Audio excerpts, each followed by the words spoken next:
बिस्मिल्लाहिर्रहमानिर्रहीम। अस्सलाम वालेकुम व्यूवर्स, आप देख रहे हैं वॉच ट्रेंड और मैं हूं आपकी मेज़बान। मेरी आज की वीडियो में मैं शेयर करूंगी रियल स्टोरी एपिसोड 2। लेकिन इसे जानने से पहले जल्दी से मेरा चैनल सब्सक्राइब करें, लाइक करें, शेयर करें, फॉलो करें और प्यारे प्यारे कमेंट भी करें। तो जनाब, सबा अल्लाह पर भरोसा किए पहले से भी ज़्यादा मेहनत करती और कमाती रही, मगर उसके शौहर और ससुरालियों का लालच भी बढ़ता ही गया। एक दिन सबा की सास ने उसे मैके जाने का ये कहकर भेजा कि तुम्हारा भाई यूरोप से आया हुआ है, उससे मिलो और अपने शौहर को भी यूरोप भेजने का बंदोबस्त करो।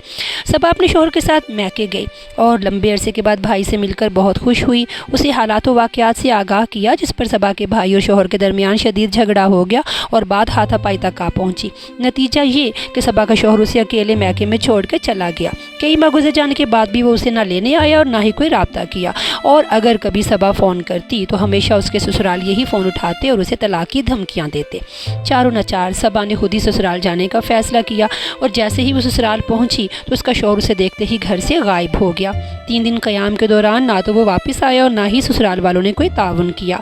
सबा निढाल हालत में मासूम बच्ची को साथ लिए अपने एक करीबी रिश्तेदार के यहाँ चली गई कि वो उसे उसके मैके छोड़ आएँ। अचानक सबा का शौहर वहाँ आता है और कहता है कि मुझे भी अपने मैके साथ ले जाओ, मैं भी वहीं रहूँगा। सबा में पहली बार न जाने बोलने की ताकत कहाँ से आ गई। वो चीख पड़ी और अपने शौहर से कहने लगी, हमारे मुआशरे में बेटी मियाँ बच्चों समेत मैके नहीं शौहर के घर में रहती है। अब फैसला तुम्हारा है कि जिम्मेदारियाँ निभाओगे या नहीं। आखिर वही हुआ जिसका डर था।